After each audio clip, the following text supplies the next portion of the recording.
Hello everyone and welcome back to A Hoarder's Heart. I'm excited to say that it is a yard sale day. The weather is forecasting no rain for Friday and Saturday, perfectly setting us up so that I can set up everything on Friday night, have the yard sale on Saturday, and I'm just excited. It's been since spring, like May, since we've had a yard sale, so this is a great time for us to get stuff up and help the community, because all the money that I get from the yard sale I'm going to donate to our local food pantries, because I realize that times are really tough for a lot of people. So this is a great opportunity to turn my past hoarding, something that would be considered a negative behavior, into something positive to give out to the community. All right, so we have a lot of boxes and bins down in this basement that need to come up. We have stuff right in here in front of the craft bins. And then again, in this back corner, we have a lot of stuff that needs to come upstairs.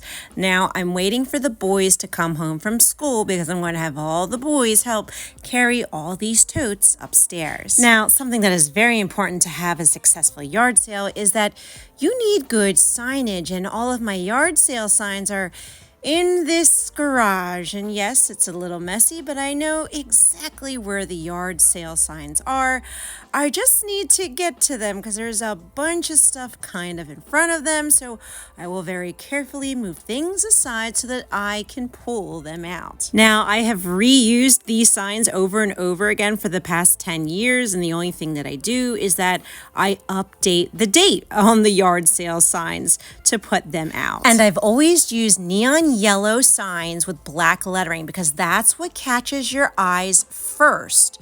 That's why a lot of caution signs use yellow and black, because when you're driving or in anything, that's the first thing you spot. And I have multiple signs to put out all around my neighborhood. Now it is 4 p.m. on a Friday afternoon. The boys are home from school and they are going to start carrying all the boxes and bins. So I have hubby and the two boys carrying the boxes up. Now, they did not want to be on camera, so I respected their privacy. And this is where we're going to set everything up, and we're going to start putting the tables out. Now that the tables are set up, it is time to start putting everything out. And I like to keep it in categories, having holiday decor together, shoes, clothes, toys, having them in their own section. Similarly set up like a store. People love seeing things organized and being able to shop the categories. Now, is this a lot of work? Absolutely. It is a lot of work. But I look at it this way. I look at it that I'm so glad that I have the energy and that I'm feeling good to be able to do all of this work. I'm happy that this is an exercise for me. I'm physically moving my body, and this is a good thing. It's good for me physically, and it's also good for me mentally and spiritually, because the yard sale stuff, I made the decision to let it go, but there's still some attachment in the sense that I know there's a lot of worth to these. So what helps me is that when I see someone so happy to find something that they can use in their house, it allows me to transfer my joy to them. And most of the time I give it away or just only ask for $1, but just seeing how happy they are to find the item gives me the closure to lovingly let that item go, because I know it's going to be reused and stay out of a landfill. And also, I do set up my stuff on Friday night. Another thing is that I'm so grateful that I live in a safe neighborhood that nobody bothers to stuff overnight. Now we have everything set up while there's still a little daylight left. And another reason why I set up the night before is because I do not want to get up at 4 a.m. to have everything ready, because people will come to your yard sale around like 7 a.m. Even if the sign says 8 to 12, people will still come early.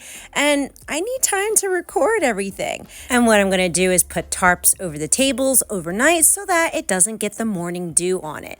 Now, something else that is really important for your yard sale is that you need to have cash on hand to change because people will bring cash and sometimes they bring 20s. So you have to be able to break a 20. So I always have a yard sale bank ready to make change for the day. And this is the part of the yard sale that turned into a disaster. They were not calling for rain. And right when I was about to fall asleep, I hear the downpour coming down on our roof. And I thought, no way, please don't let that be rain. And only, literally, the teeniest cell that went over our town, it downpoured for only 6 minutes. Enough to get a lot of stuff wet. And even though some things had tarps, 2 of the tarps flipped off. And I just cried. I just cried because I was like, I had been monitoring the weather and I even put tarps to protect most of this stuff. The weather before, there was not one breeze.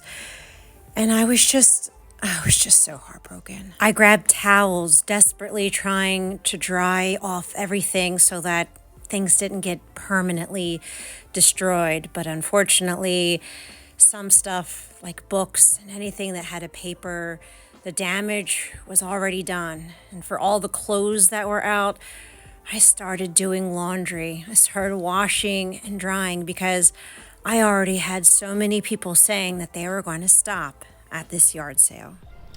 So this was one of my craziest yard sales that I've ever hosted. Most of them are pretty smooth. Set it up Friday and wake up, go out, everything's ready to go, talk to the people, have a good time. And this one was the most disastrous that I've ever experienced for me. And what made it disastrous wasn't so much the rain, which is what did trigger it. It was the fact that it was the first time in a very long time that I could feel myself on a verge of a panic attack with stuff in my hoarding. I haven't been set in that space in quite some time. And it's because it was something outside of myself, didn't have any control of rain pouring down and essentially ruining a lot of good stuff that I had to throw out.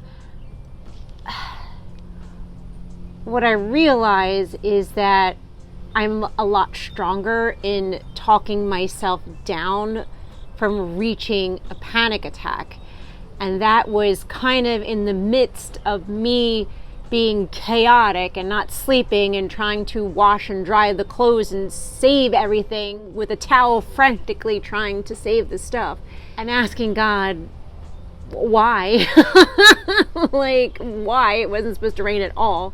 It was that I realized that I could look at this situation lovingly, in the sense that it's okay that things happen that are outside of your control, and that I have the self-power within myself to transmute this panic attack into a space of love, and just lovingly looking at myself and not judging myself and saying that I'm gonna be okay. I have these emotions because I'm a human. It's the polarity of love and fear, right? And continuously going and living through the cycles of both, being in love, being in fear. And I could lovingly look at my fear and tell myself that it's going to be okay. Does it stink? Sure, it stinks. This is the next step of my healing and hoarding, right? This was something that was outside of my control. Every step that I've made in recovering my hoarding, I had control. I did baby step decluttering. I let go of a little bit of stuff at a time so I could keep my nervous system checked. What happens when something outside that you can't control comes in and attacks you? You have to learn how to self-soothe your nervous system no matter what. So I just looked at this as another step in my healing journey, the next level up in being able to navigate those fear and anxious emotions and still navigate it with a feeling of love and just lovingly looking at it like, we can get through this. This is okay. It's going to be okay no matter what. Now, this is what was ready the morning of the yard sale. Those clothes had already been washed and dried, and thankfully a lot of stuff underneath the tarps were protected and didn't get wet and didn't get destroyed. And I did have a bin of stuff inside that was not brought out on Friday night. And the things that were in plastic were safe and protected, and I was able to dry off without anything getting destroyed. And there were some things that were stored under the table that did not get that wet that were able to dry. But there was still a lot of clothes that I was washing and drying because I couldn't in good conscience either sell, give, or donate clothes that got wet from the rain. And thankfully, Tyler's Pokemon grab bags were one of the items that were inside of the house when it rained. And I'm happy to say that all of his grab bags had sold this yard sale.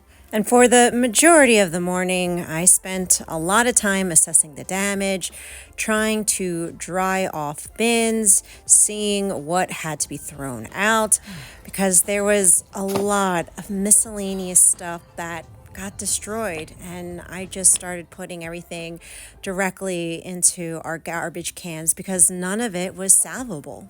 And when I tell you I had a ton of people walk through my yard sale, I was amazed at the amount of people that came by, and I was very transparent with them. I had said that there were some stuff that did get wet, pointed out what it was, it dried off safely, and there was some stuff protected by the tarps. Now, for the things that had gotten a little wet but looked like they were fine, I ended up giving a lot of stuff away. And this is always my favorite part of the yard sale, is being able to talk to everyone, see how they are, see them find something that they really love and excited to bring home. That's what brings me closure to releasing and letting go of the stuff, transferring that joy to someone else. And what I found out was that my yard sale was so packed because a lot of local communities haven't been hosting a local community yard sale like they usually do. So that's why mine had so much traffic. And I'm happy to say that I sold a lot of stuff. I also gave away a lot of stuff, but the tables, they cleared out a lot. And I'm happy. I'm happy that in the end, as much as I was so worried, that it did turn out for the better. A lot of people went home with a lot of stuff that they loved. And we let go and got rid of a lot of stuff. Now, because there was a ton of loss and a lot of things I had to throw out, I'm going to be very transparent, because there was so much stuff I threw out that I did not take the rest of the yard sale stuff to the donation thing. Now, it did not go back in the house. It's not in the basement. It's on the side of the house. Because I want to have another yard sale. I want to have another yard sale in October, maybe one, maybe two. It actually motivates me to clean and declutter more stuff so I can add more stuff to a yard sale, because people love a chunky yard sale.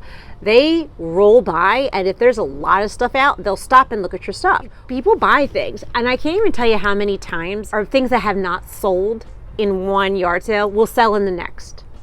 I don't know why, but it's okay. I know you all want me to throw it out. I know you do. I want you to say, just donate it. Don't worry about the second yard sale. For me to continue this journey, I just kind of need this. I need this for my healing. Remember, I'm recovering from hoarding. I'll always have hoarding disorder. I'm just learning to change the behaviors that are so deeply woven within myself. As long as I'm keeping it outside, giving it a time frame, adding more stuff to it so I can have more yard sales in October, then I'm okay with this. This is what makes me feel good, to stay strong, to not fall backwards, to not regress, and to continue forward. Based on that premise that for my recovery, those bins are outside just until the next yard sale, I just want to end it on a good note, make peace with it, because that's how I'm going to feel closure. And for me, feeling that closure, it's what's going to just consistently catapult me moving forward. And you're probably wondering, well, how much did you make, Miss Hart? Well, I am very happy to say that even though I gave away a lot of stuff, I was able to make $156 that we will be buying food for the local food pantry. And I do also want to celebrate that we emptied out 14 boxes and bins worth of stuff. Some stuff sold, some stuff I gave away, and some stuff I had to trash.